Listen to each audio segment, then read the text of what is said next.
Good morning, students. Today we are going to start the new chapter, that is chapter 7, concept of production. Consumption is considered as the beginning and end of all economic activity. In the previous chapter, we have studied two approaches of utility analysis, cardinal or ordinal, related to consumers' behavior. The power of a commodity to satisfying human wants is known as utility.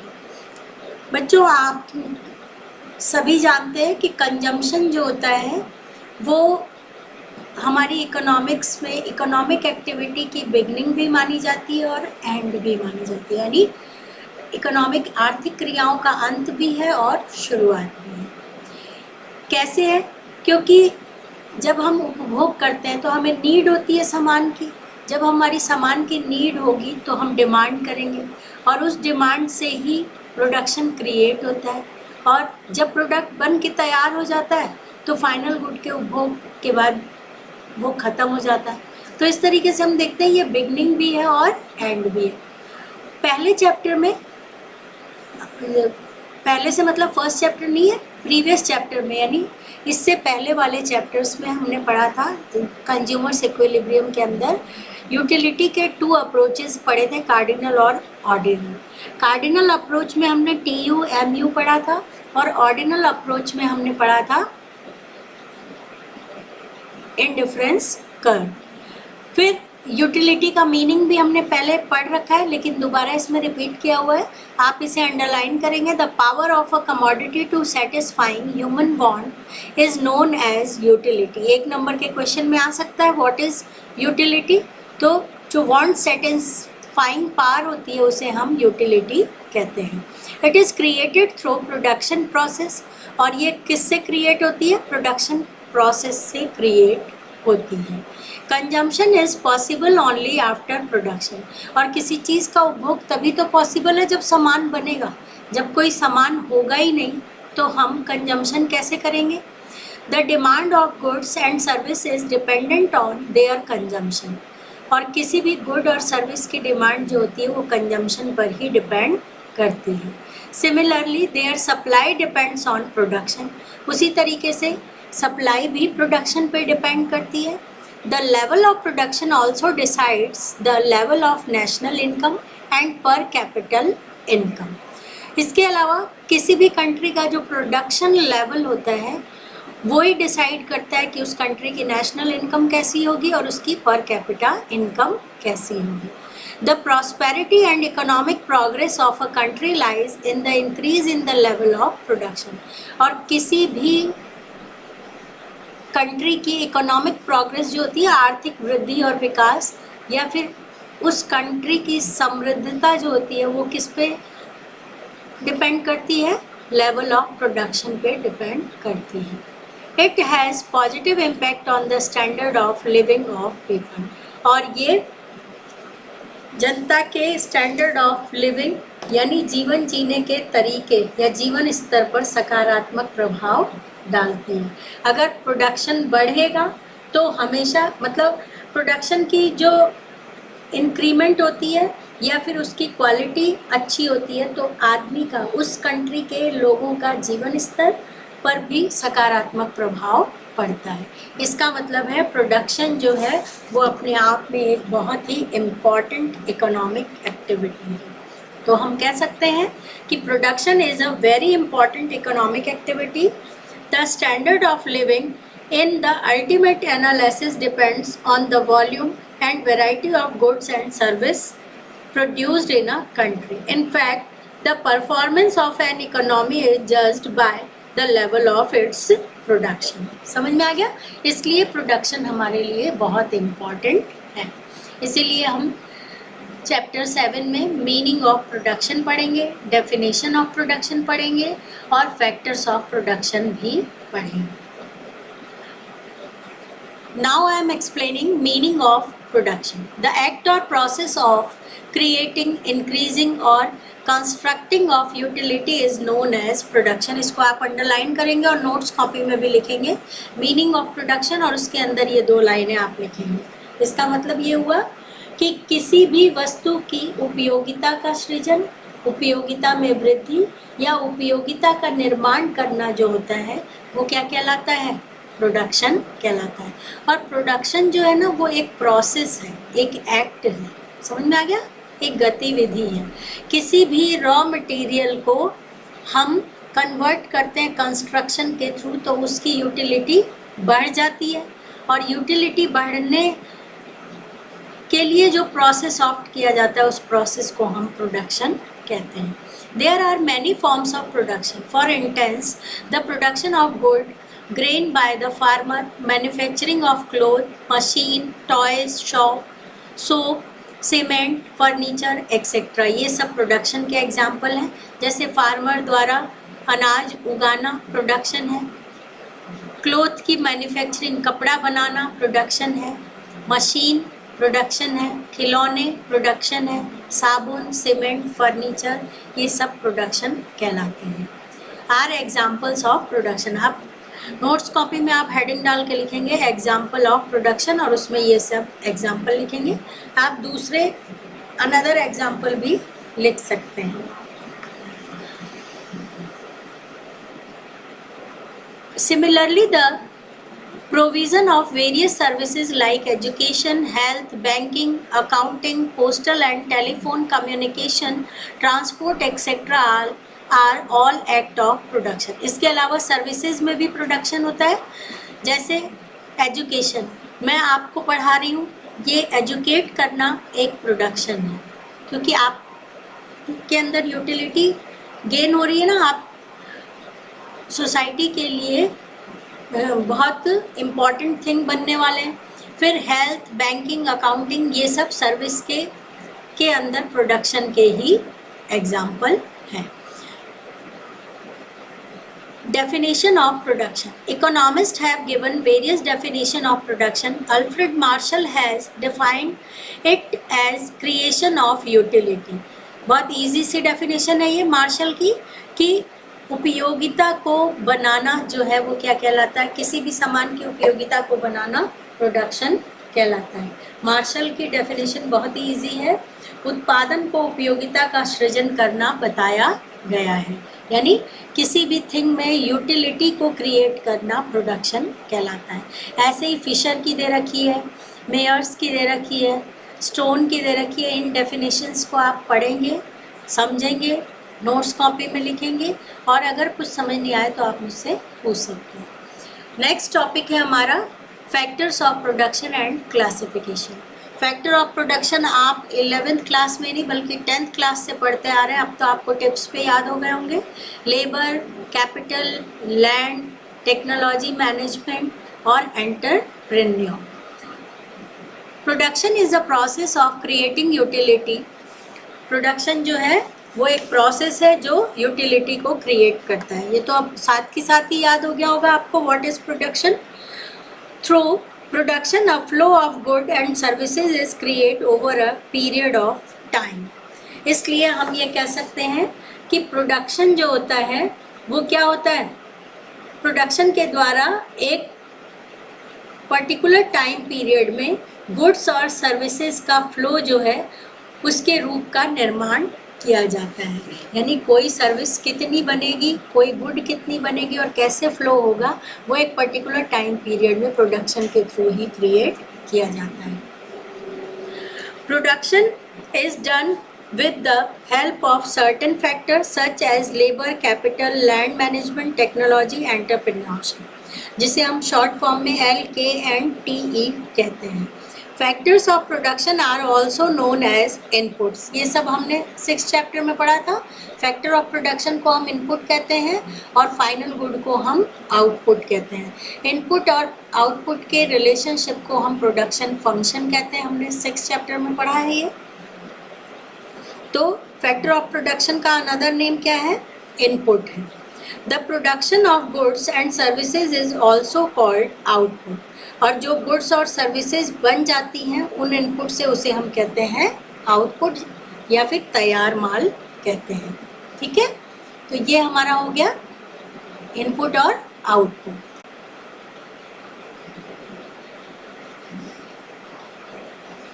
The different types of factors of production are as follows.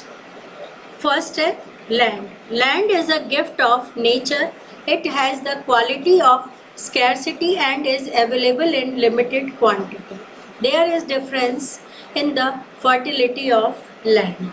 Land जो है वो भगवान की then है, इसे आदमी ने नहीं बनाया, इसलिए इसे हम क्या कहते हैं, लैंड जो है गिफ्ट ऑफ नेचर, प्रकृति का उपहार है। और लैंड के अंदर कौन सा गुण पाया जाता है, स्कैर्सिटी। स्कैर्सिटी का मतलब होता है कम होती है, जितनी इसकी ज़रूरत है उससे ये कम है, इसलिए स्कैर्सिटी मानी जाती है, लिमिटेड क्वांटिटी है इसकी। इसके अलावा इसमें एक गुण और होता है कि लैंड जो होती है उसकी फर्टिलिटी में डिफरेंस पाया जाता है। जैसे राजस्थान की लैंड की फर्टिलिटी अलग है, यूपी की अलग है, बिहार की अलग है। डिफरेंट साइट की जो लैंड होती है उनकी फर्टिलिटी डिफरेंट होती है, ये नेचर है उसकी। सेकंड है labour. The meaning of labour is any physical और mental work undertaken for some monetary reward. According to classical economics, labor is the basis factor and it is an active factor of production. इसको underline करो आप। Labour जो है वो active factor होता है production का। It uses all the other factor in production, capital, land, management, technology. और ये एक इम्पॉर्टेंट फैक्टर है क्योंकि लेबर के द्वारा ही हम ज़मीन का यूज़ कर सकते हैं, मशीन का यूज़ कर सकते हैं और टेक्नोलॉजी का यूज़ कर सकते हैं। अगर लेबर नहीं होगी तो अदर फैक्टर ऑफ प्रोडक्शन का कोई यूज़ नहीं होगा। इसका मतलब बहुत इम्पॉर्टेंट फैक्टर है। The supply of labour is both quantitative and qualitative. Today in the world there is great importance of capital management, technology and entrepreneurship, but still the value of labor has not decreased in production process. Labor is both a producer and a consumer. अब आपसे एक बात बता देती हूँ बच्चों में कि लेबर जो है वो पांचों फैक्टर ऑफ प्रोडक्शन में सबसे इम्पॉर्टेंट माना गया है। प्रेजेंट टाइम में हम देखते हैं कैपिटल, मैनेजमेंट और टेक्नोलॉजी को बहुत इम्पोर्टेंस दी जा रही है, लेकिन इनकी इम्पोर्टेंस तब तक पॉसिबल नहीं है जब तक लेबर इसका यूज़ ना करें। और लेबर इसलिए भी इम्पॉर्टेंट है क्योंकि लेबर कंज्यूमर भी होता है और प्रोड्यूसर भी होता है। नेक्स्ट है capital. Capital is the third important factor of production. In narrow sense it means capital in cash. Presently capital include various type of machine, equipment etcetera. Capital जो है वो तीसरा महत्वपूर्ण तत्व है या फिर तीसरा महत्वपूर्ण कारक माना गया है, ठीक है। और अगर कैपिटल को हम नैरो मीनिंग में देखें या इसका मीनिंग नैरो फॉर्म में देखें तो ये कैपिटल इन कैश के रूप में प्रयोग होता है या यूज़ होता है। इसका मतलब पूंजी जो है वो मशीन के फॉर्म में भी हो सकती है, टेक्नोलॉजी के फॉर्म में भी हो सकती है, ठीक है, और रुपए पैसे के फॉर्म में तो होती ही है, तो उसे हम कैपिटल कहते हैं। फिर फोर्थ है हमारा मैनेजमेंट एंड टेक्नोलॉजी।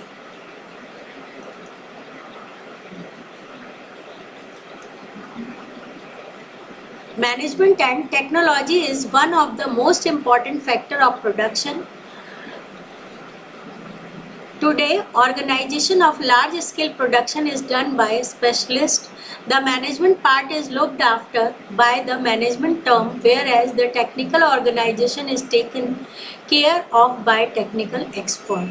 देखो बच्चों, मैनेजमेंट और टेक्नोलॉजी जो होती है ये बहुत इम्पॉर्टेंट फैक्टर होता है प्रोडक्शन में। अगर मैनेजमेंट सही नहीं होगा, ऑर्गेनाइजेशन सही नहीं होगा, टेक्नोलॉजी सही नहीं होगी तो प्रोडक्शन भी सही नहीं होगा। समझ में आया? और मैनेजमेंट के अंदर क्या होता है कि वो लुक आफ्टर करता है कि कोई काम सही से हो रहा है, यानी एक्सपर्ट उसके अंदर काम करते हैं। एक्सपर्ट्स के सुपरविज़न में टेक्नोलॉजी को यूज़ किया जाता है जिसके कारण प्रोडक्शन इंक्रीज होता है, ठीक है। इसलिए ये भी एक इम्पॉर्टेंट फैक्टर माना गया। The last one is entrepreneurship, उद्यमिता। It is the fifth important factor of production. Lots of risk and uncertainty are born in production process. अब आप कोई सामान बना रहे हैं तो उस सामान में आपको प्रॉफिट भी हो सकता है और लॉस भी हो सकता है। इसको आप ऐसे भी समझ सकते हैं बच्चों कि आपकी क्लास में 10 बच्चों ने मैथमेटिक्स लिया है, तो आप सारे के सारे मैथमेटिक्स लेके 10 के 10 किसी हायर पोस्ट पे पहुंच जाएंगे, ऐसा नहीं है। वो कोई नॉर्मल पोस्ट पे भी होगा, कोई हायर पोस्ट पे भी होगा, और कोई हो सकता है कुछ ना भी कर पाए। तो एक ही चीज़ का इस्तेमाल जब हम करते हैं और प्रोडक्शन करते हैं, तो उसमें हम फ्यूचर एक्सपेक्टेशन के बेसिस पे करते हैं, तो उसमें हमें लॉस भी हो सकता है और प्रॉफिट भी हो सकता है, ठीक है। इसलिए इसमें अनसर्टेनिटी होती है और रिस्क होती है। The risk factor involve in a socialist economy is less. और जहाँ पे सोशलिस्ट इकोनॉमी होती है, सोशलिस्ट इकोनॉमी का मतलब होता है जहाँ पे गवर्नमेंट का कंट्रोल ज़्यादा होता है, वहाँ पे रिस्क फैक्टर कम होता है, क्योंकि अगर लॉस भी होगा तो भी गवर्नमेंट मिनिमम अमाउंट पे करती है। कैपिटलिस्ट इकोनॉमी जो है वहाँ पर रिस्क ज़्यादा होता है, क्योंकि वहाँ गवर्नमेंट का इंटरफेरेंस नहीं होता है, वहाँ हमें लॉस भी खुद उठाना पड़ता है और प्रॉफिट भी खुद उठाना पड़ता है, ठीक है। As it being a free economy, the role of government is negligible. और फ्री इकोनॉमी कैपिटलिस्ट इकोनॉमी को कहते हैं हम, तो इसमें गवर्नमेंट का रोल नेग्लिजिबल होता है, इसलिए यहाँ पर रिस्क ज़्यादा होती है। The organisation of factors of production is done in such a way that the technique adopted is best out of all the available techniques. इसका मतलब ये हुआ बच्चों कि उत्पादन जो होता है ना, या फिर फैक्टर ऑफ प्रोडक्शन का ऑर्गेनाइजेशन यानी संगठन ऐसे किया जाना चाहिए ताकि उससे हमें प्रॉफिट मिल सके, यानी सस्ते चीप चीज़ों का यूज़ करें और अधिक मात्रा में उससे काम लें, जिससे पूंजी की तुलना में क्या हो, श्रम हमें सस्ता मिल जाए। The cheaper factor of production are used in large quantity. सस्ता सामान हम यूज़ करके प्रोडक्शन करें जिससे कि प्रॉफिट ज़्यादा से ज़्यादा मिल सके। This is known as labour. For intense if labour is relatively cheaper than capital. For example दिया हुआ है कि अगर लेबर सस्ता है मशीन की बजाय, तो हमें कैपिटल की जगह क्या यूज़ करना चाहिए, labour.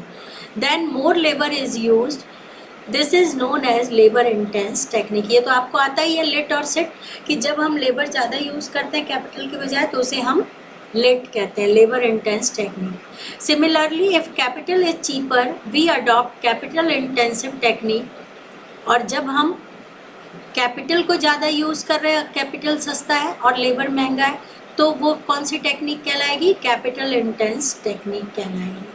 Thus the factor of production are organized on the basis of price of input।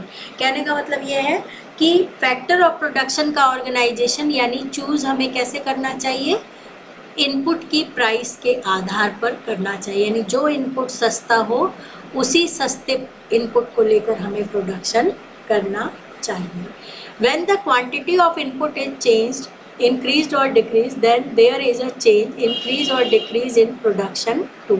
अगर इनपुट की क्वांटिटी चेंज होती है यानी उसकी प्राइस कम होगी तो हमें प्रोडक्शन ज़्यादा कर देना चाहिए, और अगर इनपुट की प्राइस हाई होगी, इंक्रीज होगी, तो हमें प्रोडक्शन कम कर देना चाहिए। समझ में आया? ये इनपुट की प्राइस पे डिपेंड करता है। On the basis of change in input various concept have been developed. और ये जो इनपुट में चेंजेस होते हैं इनके आधार पर बहुत सारे कॉन्सेप्ट डेवलप किए गए हैं, which can be studied with the help of following table. ये जो आपके टेबल दी हुई है, total production, average production and marginal production की, we will do tomorrow. Thank you.